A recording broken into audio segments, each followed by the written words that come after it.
நீங்கள் இ-சேவை மற்றும் CSC centre வச்சுருக்கீங்களா? இப்போவே நலவாரியம் சேவை மையமும் சேர்த்து ஸ்டார்ட் பண்ணுங்கள். சேவையுடன் கூடிய நிரந்தர வருமானம் பெறுங்க.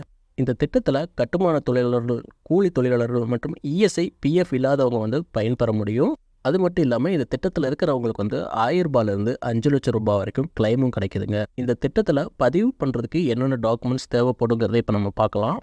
உங்களுடைய ஆதார் கார்டு, ஸ்மார்ட் கார்டு இந்த ரெண்டும் இம்பார்ட்டண்ட்டாக தேவைப்படும். அதே மாதிரி உங்களுடைய Aadhaar card, smart card mobile number கட்டாயம் லிங்க் பண்ணியிருக்கணும். தேசியமயமாக்கப்பட்ட வங்கி கணக்கு புத்தகம் வச்சுருக்கணும். உங்களுடைய பணிச்சான்று, உங்களுடைய ஃபோட்டோ அண்டு சிக்னேச்சர் இது எல்லாமே இருந்தாலே போதும், நீங்கள் இந்த திட்டத்தில் பதிவு செஞ்சுக்க முடியும். புதுசாக ஏஜென்ட் ஐடி வாங்குறது மூலமாக உங்களுக்கு என்ன நன்மைகள் அப்படின்னு பார்த்தீங்கன்னா, புதுசாக அப்ளை பண்ணி கொடுக்க முடியும், ரெனுவல் பண்ணி கொடுக்க முடியும், கிளைம் பண்ணி கொடுக்க முடியும். இந்தமாதிரி பல சேவைகள் செஞ்சு கொடுக்கலாம்.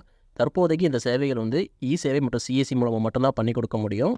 உங்களுக்கு நலவாரி ஐடி, பணிச்சான்று இந்த மாதிரி தேவைப்பட்டுச்சுன்னா ஸ்க்ரீனில் இருக்கக்கூடிய நம்பருக்கு கால் பண்ணுங்கள். உங்களுக்கு அவங்க ரெடி பண்ணி தருவாங்க. நீங்கள் புதுசாக ஏஜென்ட் ஐடி எடுத்தாலும் சரி, உங்களுக்கான ட்ரைனிங் எல்லாமே அவங்களே ப்ரொவைட் பண்ணிவிடுவாங்க. சேவையுடன் கூடிய நிரந்தர வருமானத்தை நீங்களும் பெறுங்க. நலவாரி ஐடி வாங்குற எல்லாத்துக்குமே பார்த்தீங்கன்னா பேன் கார்டு, ஏஜென்ட் ஐடி இலவசமாக கொடுத்துட்டு வராங்க. ஸ்க்ரீனில் தெரியக்கூடிய நம்பருக்கு வாட்ஸ்அப் ஆர் கால் பண்ணி உங்களுடைய ஏஜென்ட் ஐடி ரெஜிஸ்டர் பண்ணிக்கோங்க. அதே மாதிரி கீழே டிஸ்கிரிப்ஷனில் அவங்களுடைய குரூப் லிங்க் கொடுத்துருக்கேன். அதை கிளிக் பண்ணி அந்த குரூப்பில் ஜாயின் பண்ணிக்கோங்க.